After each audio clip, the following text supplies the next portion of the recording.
Yeah, so all I've had really going on today was I just learned that apparently the Texas Chainsaw Origin movie Leatherface does not look like it's getting a theatrical release in the US. Oh, And I'm sad about that. Maybe I just misunderstood from the beginning, but I think it's going straight to. I think it's getting a very, very limited release, but it's pretty much going straight to DVD.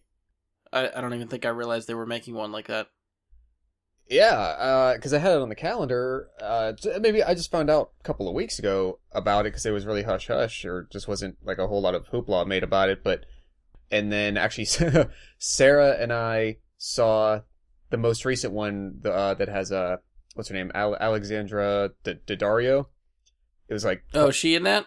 yeah, it was like Texas Chainsaw like years and years later it picks up.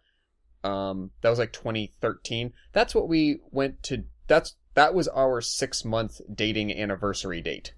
You guys are so cute. It's adorbs. But yeah, it's gonna be out on DVD, so I guess I'll catch it there instead. So I'll have to see, maybe like Family Video will have that. We can snatch it up and we'll have a little snuggle night watching some slasher. Better you than me. You know, when you usually start talking horror stuff, I just glaze over and just smile and nod. Mm-hmm. Yeah, that sounds great. Yeah. Mm-hmm.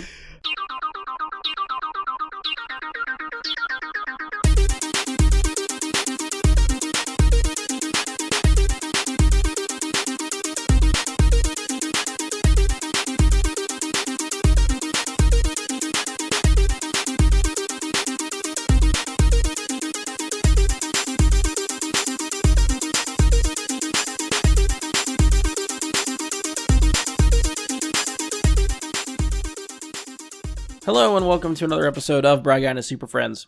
I'm your host, Brian Labick. Joining me for this episode is the one and only Josh Zorch.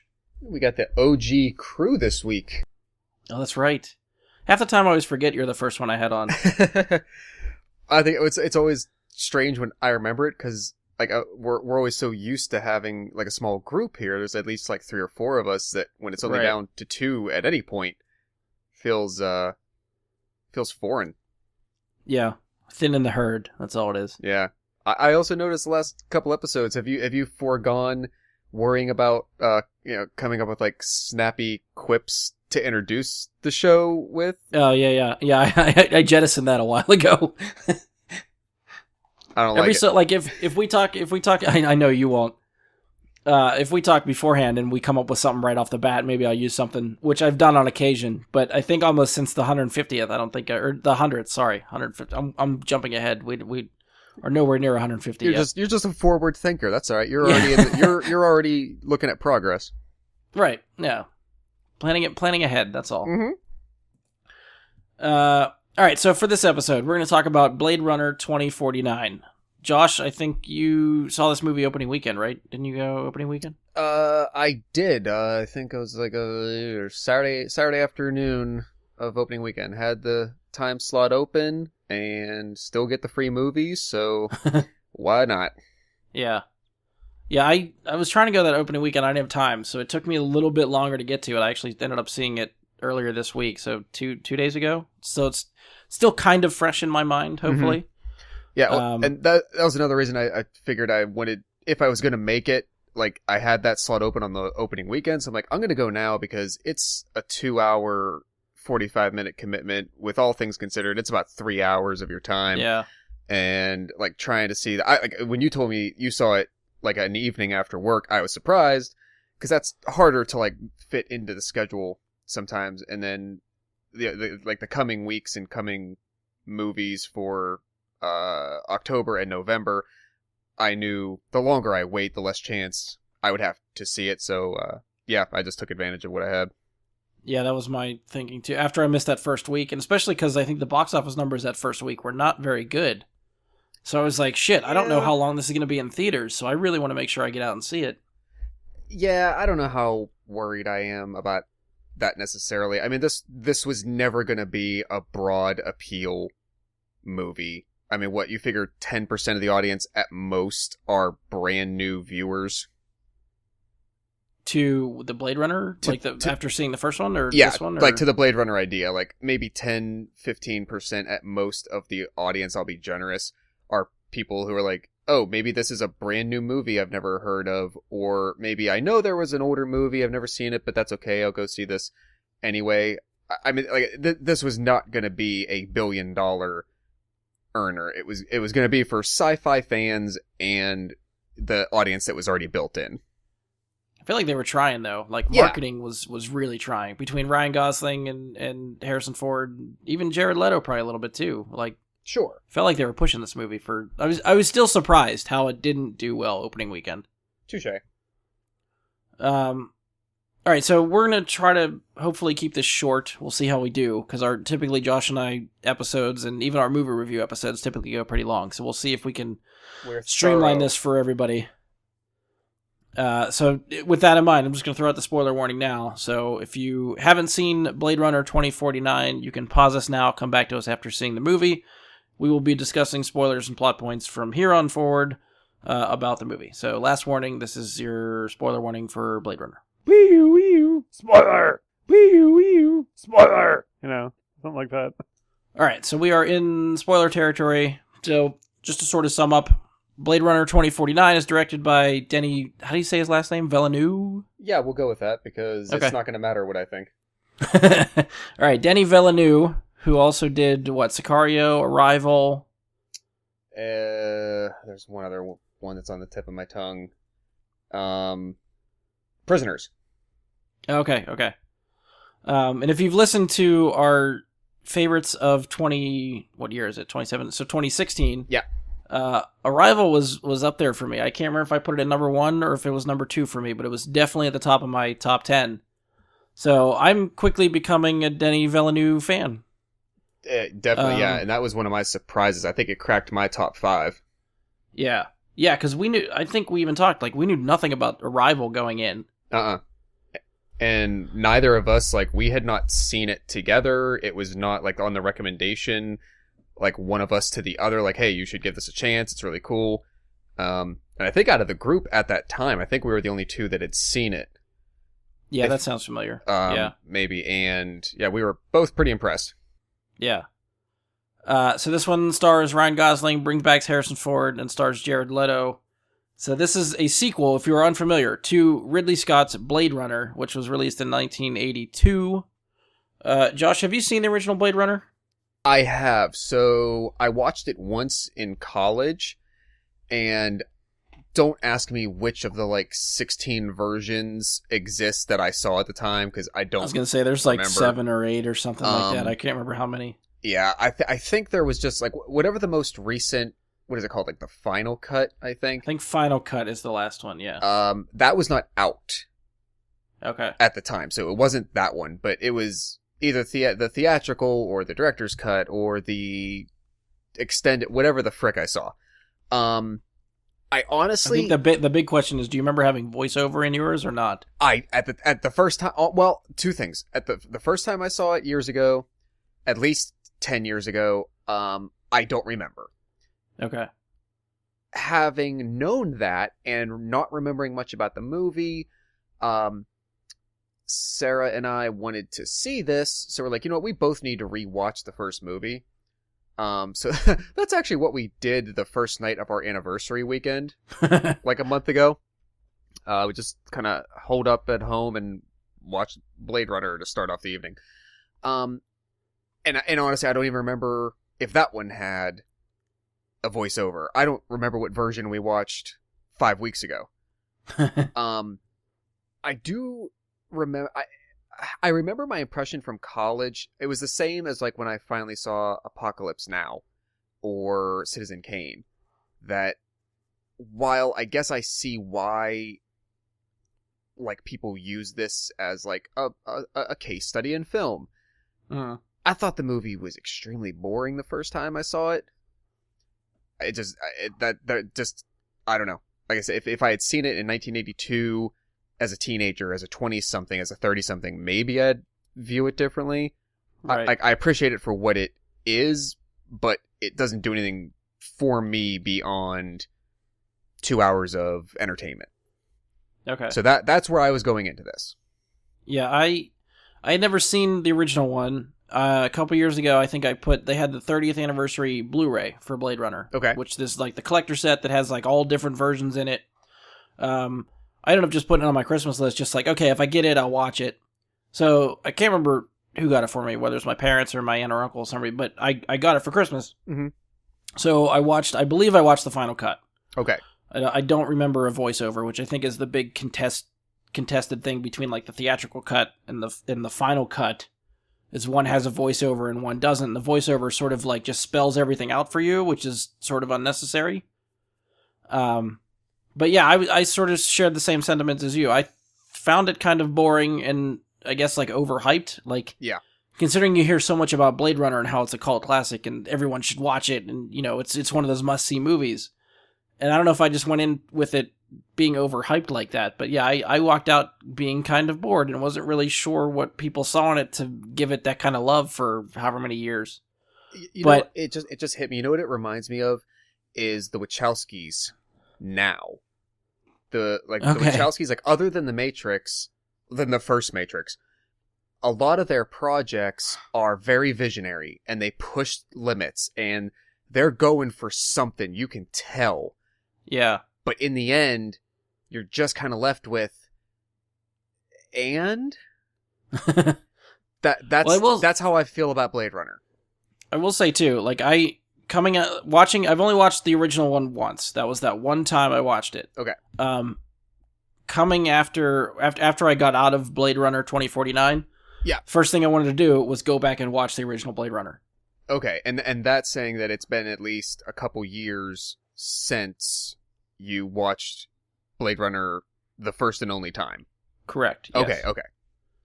Yeah, I think there was just something about this world, and I don't know if it's like, I mean, the original Blade Runner, everybody uses that as a template for dystopian future, like sci-fi. That's what you want to do, aesthetic like Blade Runner, and I feel like there's a lot of movies that have tried to do something like that and not been able to get it. And as soon as this movie starts, as soon as 2049 starts, I'm like, yep, this is Blade Runner. This feels exactly like where I left off from what I remember from the first one. The aesthetic just fits that world. I can't. The only thing I remember, I mean, I actually feel like I might end up gushing about this movie, but immediately when I walked out of the theater, the thing that stuck with me above all else was the visuals. Like, this movie is visually stunning. Yes, and not in a... the only word that's coming to mind is superfluous. There was a visual design about the first movie that it seemed like somebody was very proud of their storyboard sketches. Yeah. And their production design and their set design. And all power to them. I can't do that. And I mean that legitimately. But there was something that was lost in... We're shooting this movie with this story, with these people, with these colors, with this lighting, amongst all this other stuff, but it didn't mesh as well. This one, though, I agree. My first and strongest impression after about halfway through the movie, because it's 2 hours and 40 minutes, so you got time to tuck in, and you know the impressions start to settle in after that first hour. Yeah, I agree with you. My first and strongest impression was that Denny, the director, 100% puts you right back in that world. Yeah, the tone, the movement, the color, the sound, the feeling. One of the things that I realized, like, yeah, the movie is 2 hours and 40 minutes. If you had edited down or sped up through directions some of the actors' movements or mannerisms or motions, you know, there's sometimes it feels like it takes a minute and a half for somebody to like take 6 steps down a hallway and look around. Yeah. But in the context of that, it 100% feels like, well, that's why it's a Blade Runner movie. It feels like it's very slowly deliberate in a way that the first movie was. So yeah, he just effortlessly captured that. Yeah, I feel like if you watch the first one, you sort of have an idea what to expect. I feel like the people that haven't seen the first one come into this one, which some of the trailers even, and I was thinking about this before I went into the movie, trying to think about what type of tone this was going to be. Is it going to be a detective noir like the first Blade Runner? Sure. Or are they going to try to be like, we can franchise this and let's make it an action movie? Right. Because some of the trailers lead you to believe it could be more action-packed than you think, but I think every time Ryan Gosling fires a gun is in the trailer. Probably. So there's not a lot of action. It is a slow burn. And maybe that's a credit to the story writing and the way they crafted the mystery of it all. But the visuals and all that stuff, I think I would not be surprised, and I would actually push for this to be Oscar contention. Oh, definitely. If not by, well, I'm not sure how much the Academy, for instance, like parses, CGI environments from other physical worlds, but the production design, the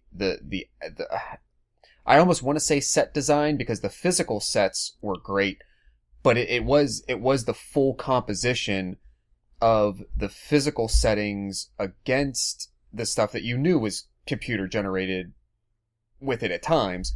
Right. But the full composite of it all together really, really seamlessly just bled together so perfectly. I think, and this is a name I hadn't really heard until I started actually reading reviews and seeing reviews of people talk about this movie. Uh-huh. The cinematographer, Roger Deakins. Okay. I think a lot of people are giving him a lot of credit too, along with Denis Villeneuve. But Deakins is the cinematographer on a lot of really, really good movies. Okay. As far as like, I guess visually good movies, let me just, he's got like 70 some listed on IMDb. I'm just gonna try to like nitpick and cherry pick some of them. Where are we at here? Shawshank Redemption. Damn. Fargo. Big Lebowski. Oh Brother, Where Art Thou? Oh, that was Beautiful Mind. Skyfall, I see. Yeah. No Country for Old Men.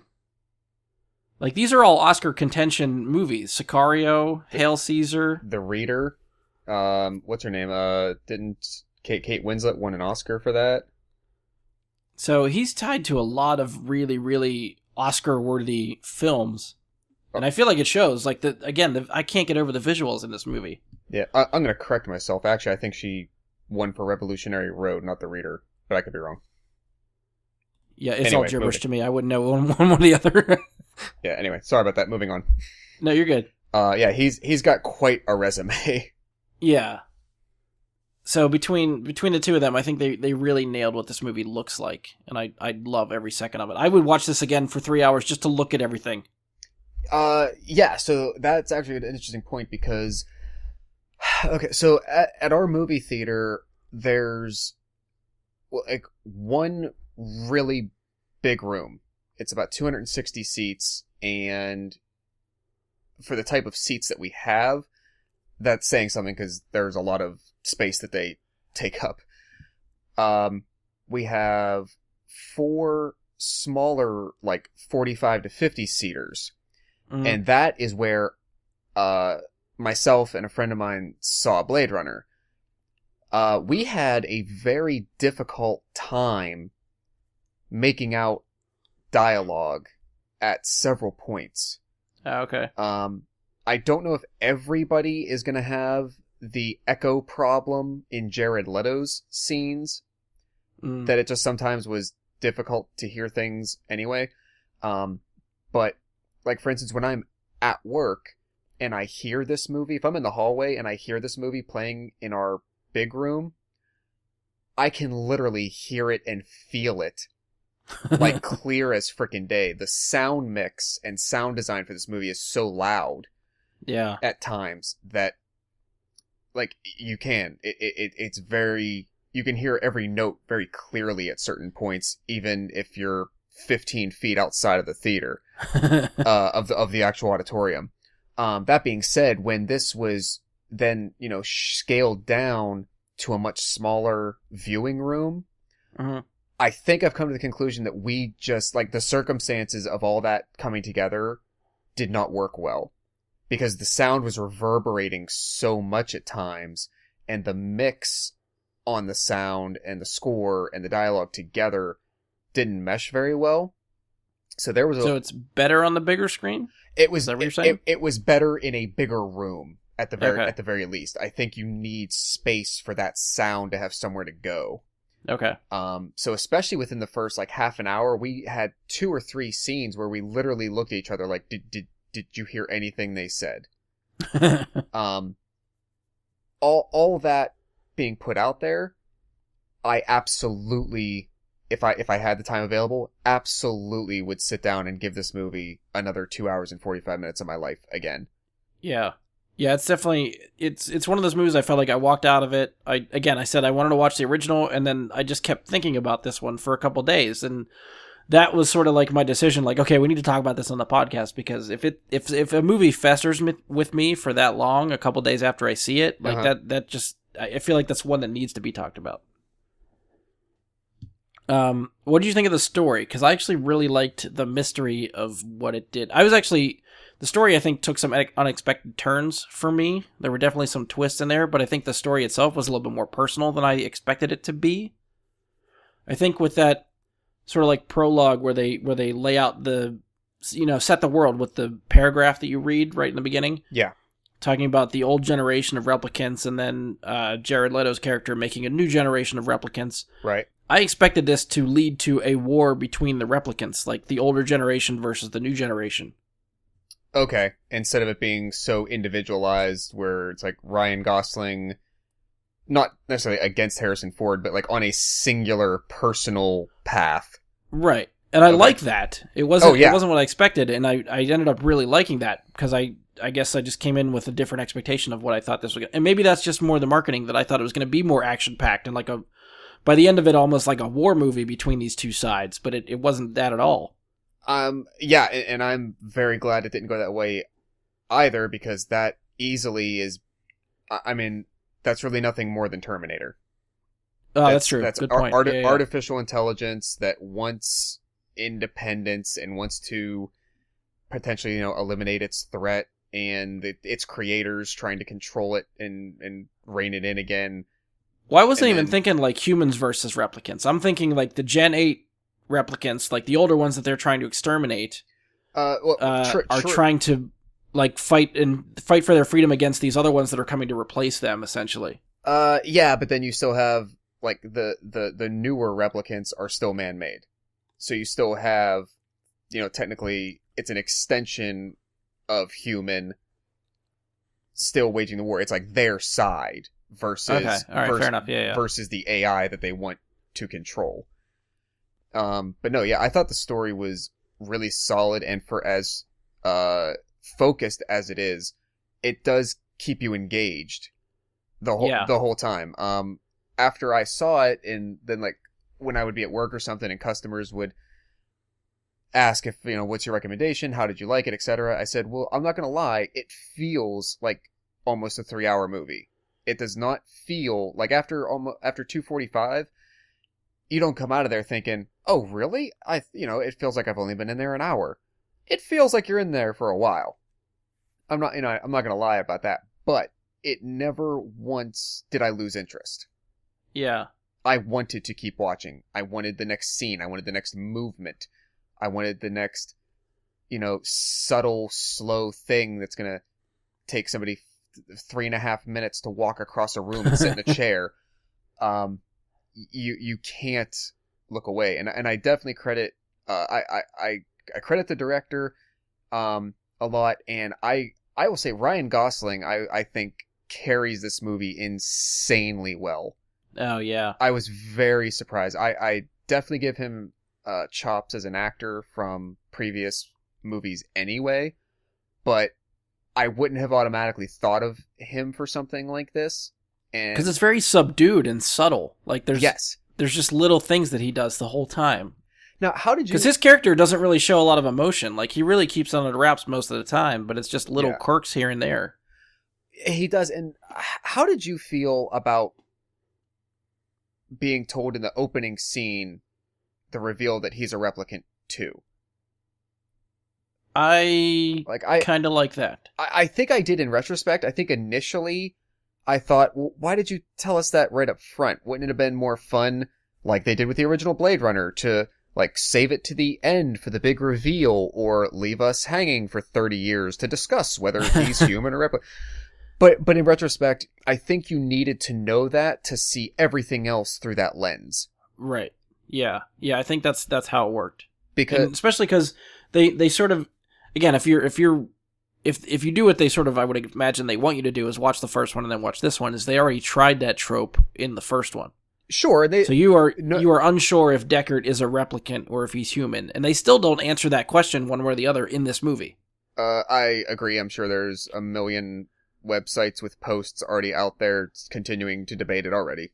Right. So you can, that, and I like that. It's up to the viewer really to decide which side you want to end up on. Yeah. So I was glad that this one was a little more clear cut. And yes, he's a replicant. Yes, and even I think when they set that up, like I still wasn't sure if it was leading us down another direction. But yeah, the more they, I guess, like establish that over and over again that he is the replicant and he's taking orders from people and stuff like that, then it finally started to sink in for me. But even at the beginning, I was still kind of like, is he or isn't he? Yeah, I think, like you said, he does play a very, I don't want to say emotionless, but kind of being. And the thing is, they could have absolutely written, like, let's keep this ambiguity, let's save the reveal for towards the end.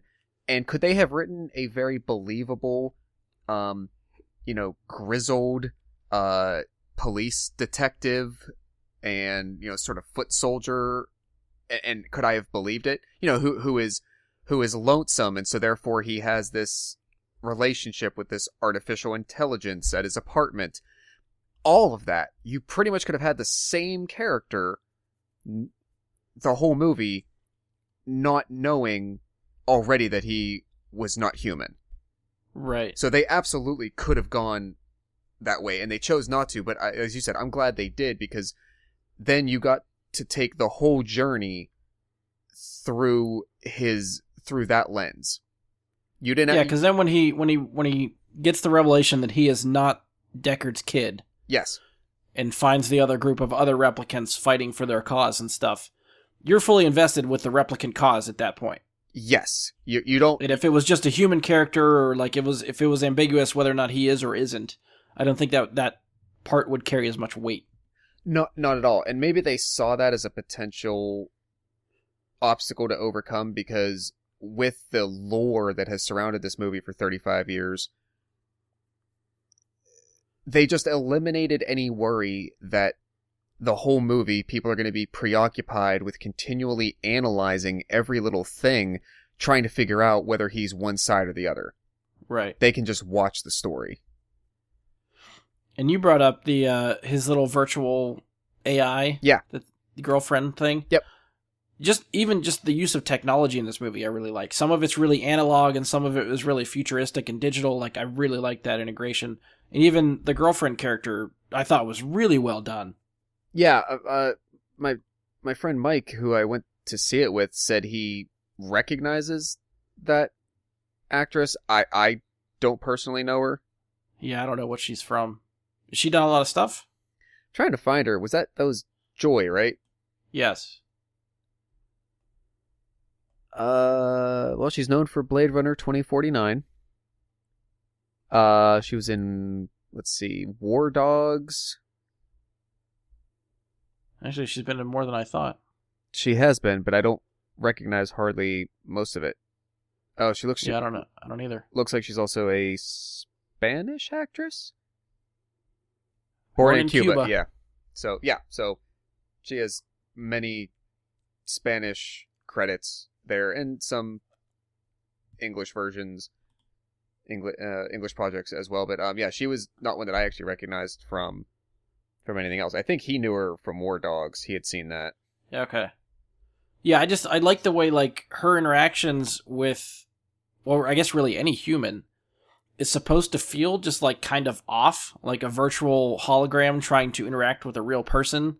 Like, the hand looks like it's floating, like, right above Ryan's face half the time when she's trying to touch him, yeah. And it just feels like it's not there.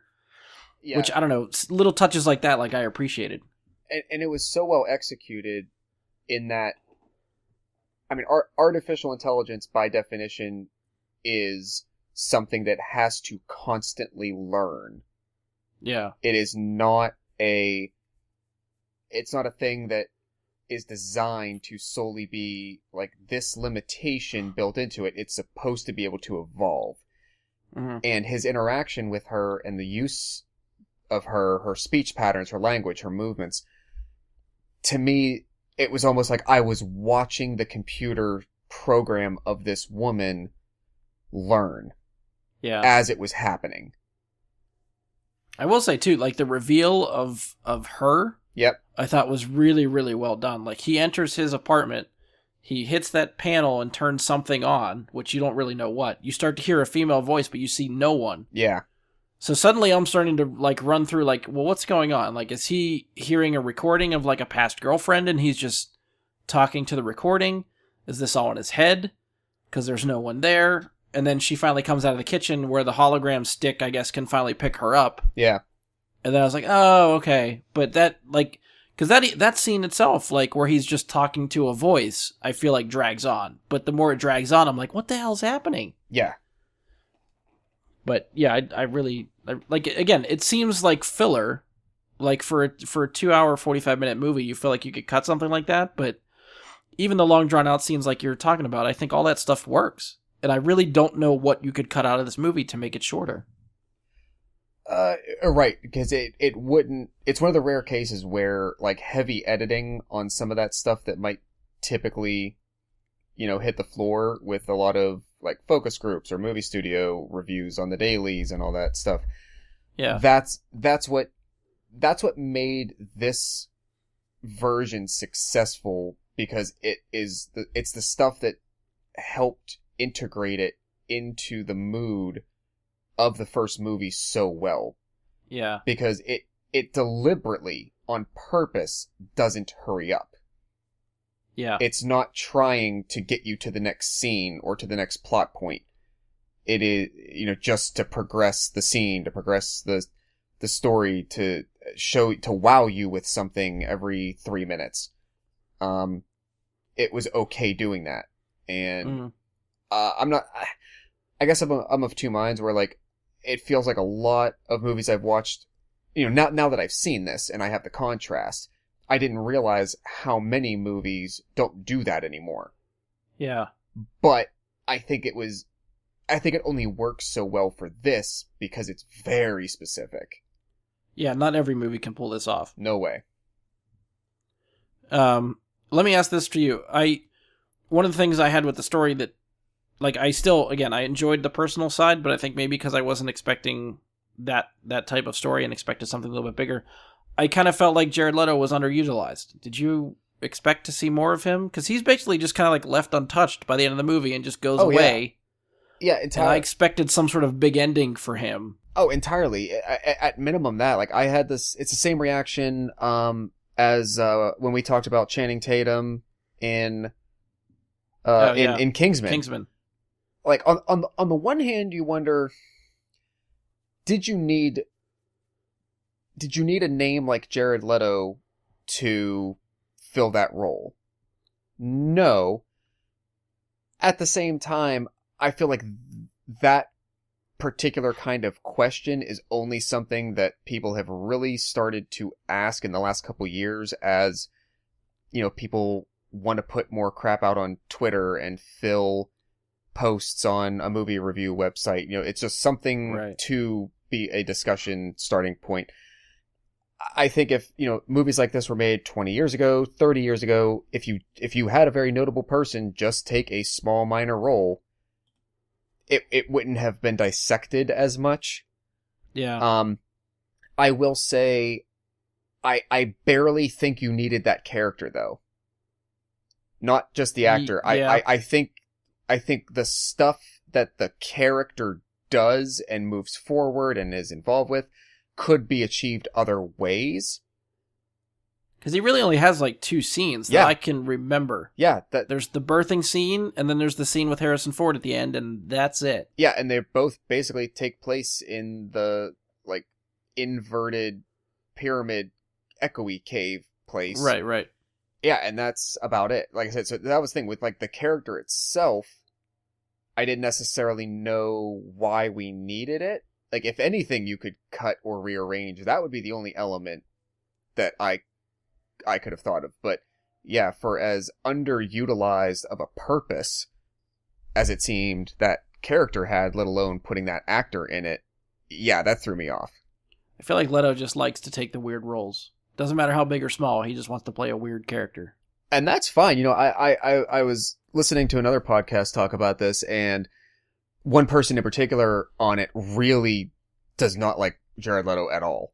like it seems like viscerally. But I feel that pretty much that only came since Suicide Squad. Like let's be honest. Did anybody give a crap about Jared Leto before he played the Joker?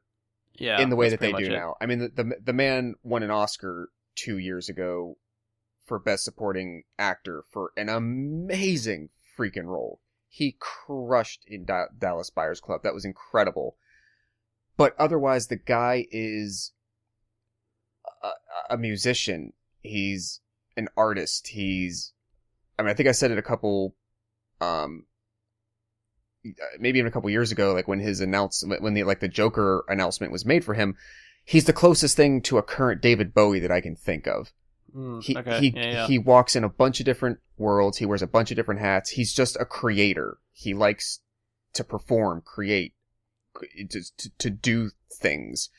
So on the one hand, if people just don't have a good impression of him, don't think he's a great actor, that's fine. But other than, off the top of their head, other than maybe Blade Runner now and Suicide Squad, how many people can name 5 other movies strongly that Jared Leto was in besides Fight Club? Yeah, I can't. Very few can. So, yeah, it just feels like if that's the choice they wanted to make and that's the guy that the director wanted in there, then it is what it is, and so be it. Yeah. Let's try to quickly just run through the cast real quick. Sure. I know we talked a little bit about Gosling. Yep. Gosling did good. Amazing. Actually, I do want to just point out too, I loved his fucking jacket. I want that jacket real bad. You think there's going to be, well, I don't even know what to call him. What, K? We call him K? Yeah, There's gonna be K or Joe, I guess. Yeah, or Joe. There's going to be a lot of K Joe cosplaying in like the next like year. something about that like big like fluffy collar. Like it just looks so warm. Like I feel like when the winter comes, that's the kind of jacket I want. Fair enough. I'll keep an eye out for you. All right, so we talked about Jared Leto a little bit too. Yep. Harrison Ford. What do we think about Harrison Ford? I was very happy to see that I felt like his heart was in this more than it was in Han Solo and Force Awakens. See, I don't know. I considering the shit that he always seemed to talk about Han Solo for years. Sure.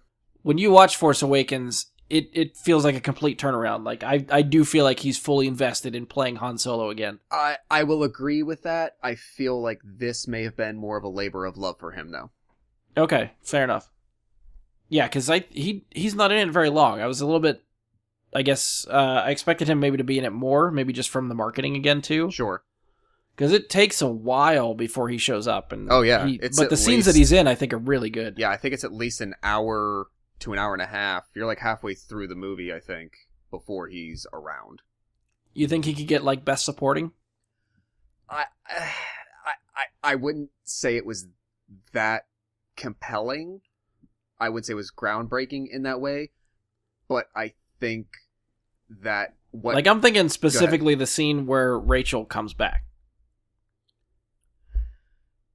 I don't know if one specific scene in anything is necessarily always good enough to. I think it can be revered and like made to be an example of, you know, someone being good at their craft at a particular moment. But overall, I think he was really good, but not necessarily like award worthy. Okay, I got you.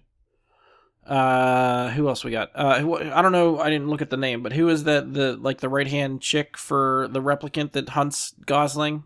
I don't know her name. Oh yeah. Is it Love? It looks like it might be her. Sylvia Hoeks? Yeah, that's her. I have no idea who she was, but I'll be honest, I kind of loved every scene she was in. Like, Yeah, she was just a force to be reckoned with the entire movie. yeah, like for whatever, every moment she's on screen, I'm like, wow, you're kind of owning the scene to some degree. Oh, she's Dutch. That's why I don't know her. She's predominantly a Dutch actress. Okay. Yeah, like, I mean, even like you put her in that one scene where she, ends up killing Robin Wright. Like, Yeah. you put a complete, for the most part, unknown actress up against Robin Wright, and they're both equally commanding the scene. That's impressive. Yeah.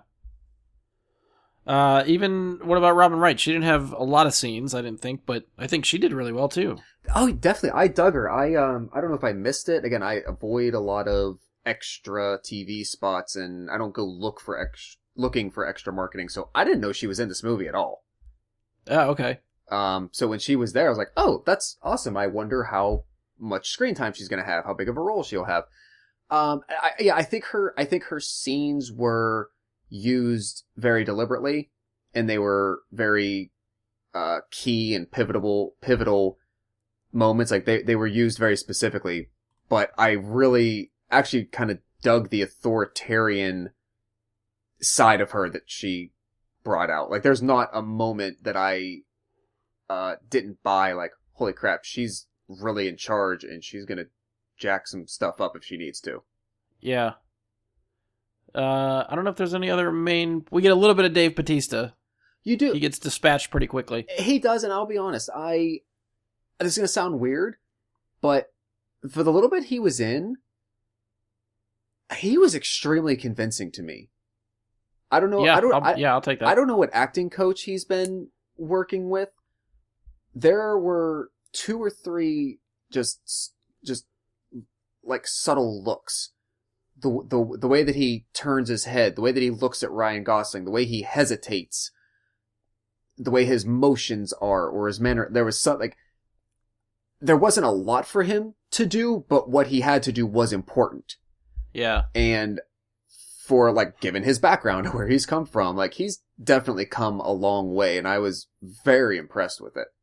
Yeah, I'll agree.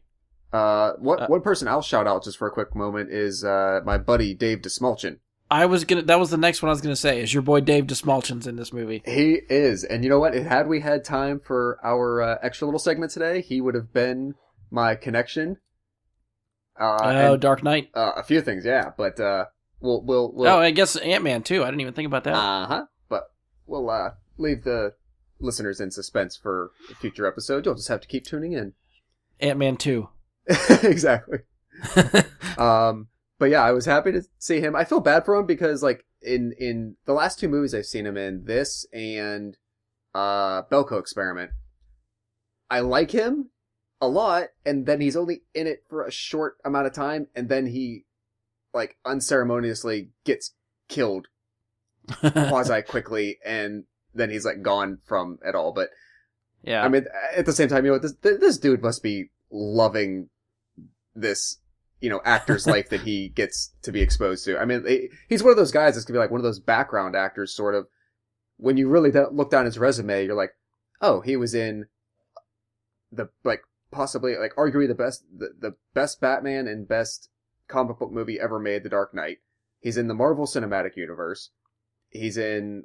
and he's not just, like, in the movies. Like, he is sharing screen time with the star of the movie in all of these. Exactly. And he comes from Denny's, the director's world. I like how you try to say his last name and then just go with the director. I don't know why. I want to say Denny Duvall, because that's where I end up, and because I know that's, like, the last sound out of my mouth is supposed to be, like, Naval of some kind. And yeah, it's just Director Denny. That's good. We'll let that slide. Director Denny. But yeah, Dastmalchian was in Prisoners. So he had a little history with him. So, you know, maybe they had a great relationship and he brought him back for his role. Yeah. Aside from that, I don't know. I don't necessarily think that anybody else... There wasn't, like, a key character or key actor or yeah, the only other really one that I can out. think of, but we already talked about her, was the AI, the hologram. Right. Joy. So we touched on her too. So yeah, I think we covered everybody. Yeah. You said maybe at the beginning of the show before we were recording, there might have been, like, some story elements that you wanted to quickly maybe touch on. Yeah, there was one I think that stands out to me that I was hoping maybe somebody you could explain to me. Okay. At some point in the movie, after Ryan Gosling figures out he is not Deckard's kid, Yes.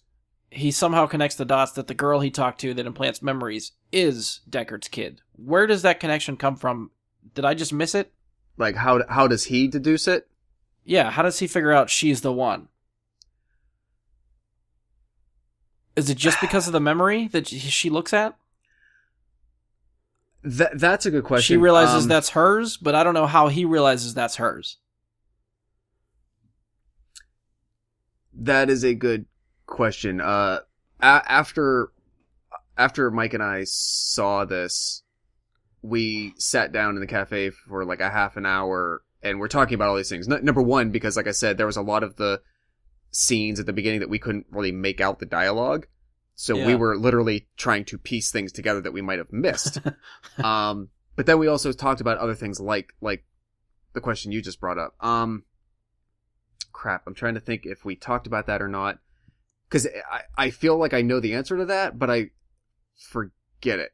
Like, it's like things like this. Like there has to be something in there, and the movie plays a lot on that subtle stuff, and I like that the movie doesn't just spell things out for you. So I'm sure there is something in there that gives you the clue to figure that out. But I missed it after a first viewing, so it does make me want to go see it again. That is true. The only thing I can think of at the moment was that I think he observed her reaction to her viewing this memory of what he believed to be his. Right.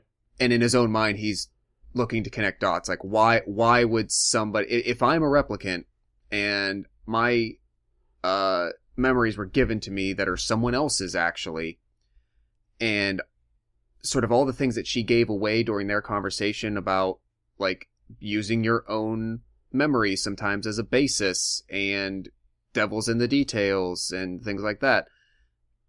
The only thing I can think is he just kind of deduced that it was her. I'm not sure if he necessarily had like a eureka moment, like of course it is.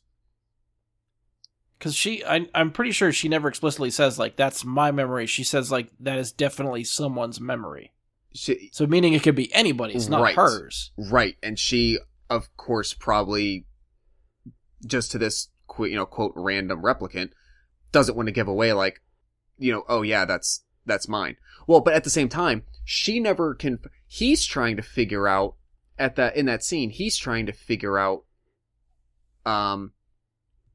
whether or not he is now some never before heard of, offspring of possibly a human and a replicant or two replicants. Right. But he is still thinking during that scene with her, he still thinks that the child is him. Right. And he's trying to get the pieces put together to figure out in his own head whether it's him or not.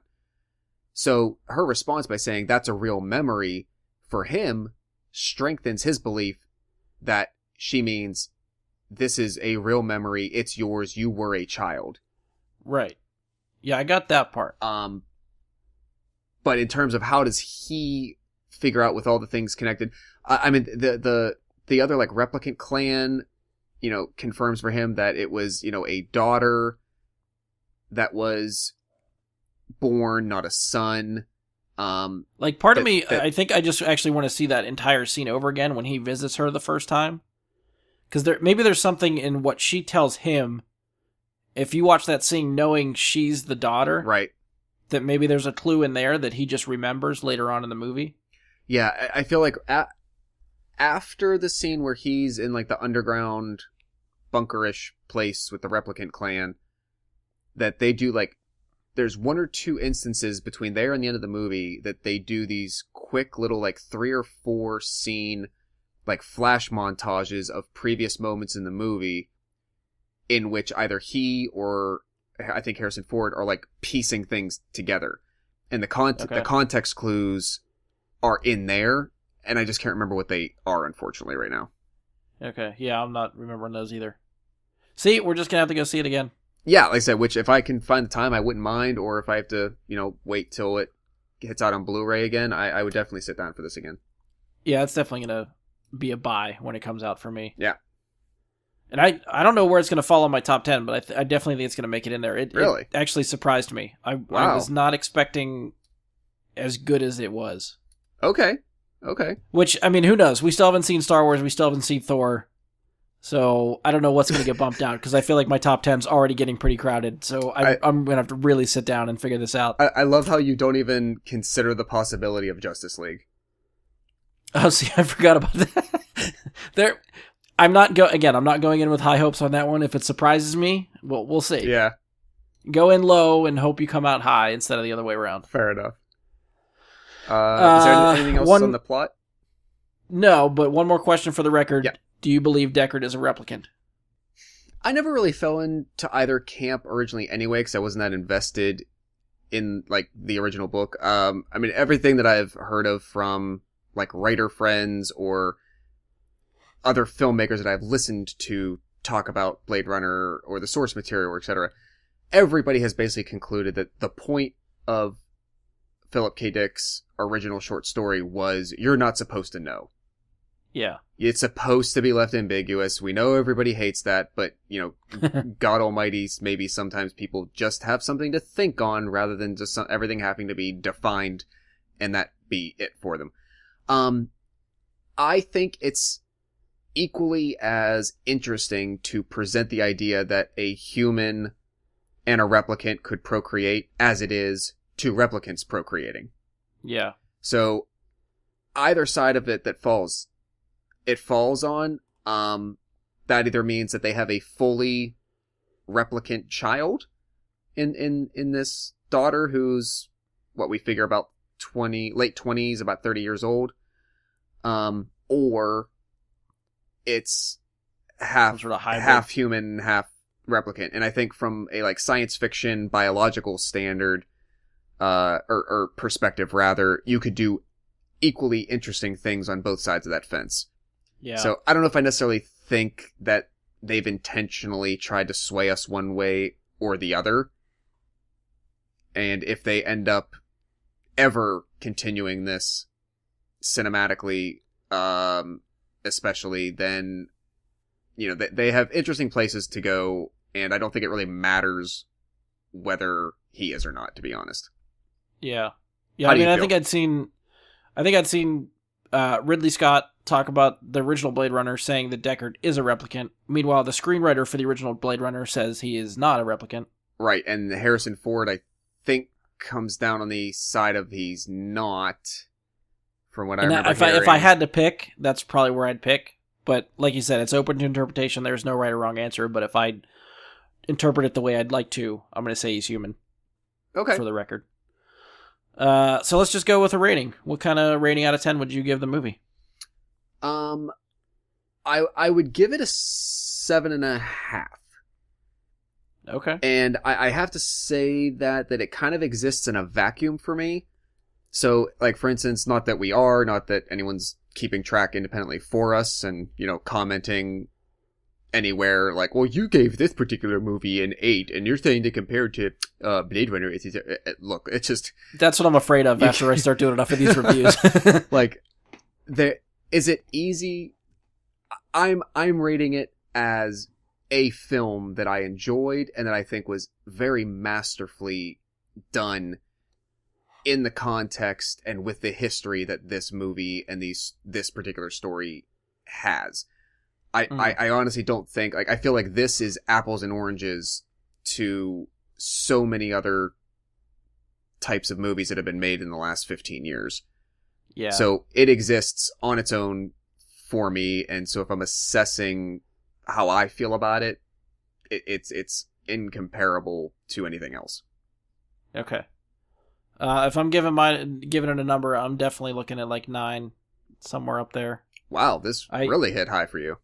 Yeah, and again, if I walk out of a movie and it sticks with me for a couple days, it's already got a few points in its favor. Yeah. And typically, I like to see movies twice before I really make a ruling. So after one viewing, this one's still sitting pretty high for me. We'll see if I get a chance to see it again before the end of the year. Mm-hmm.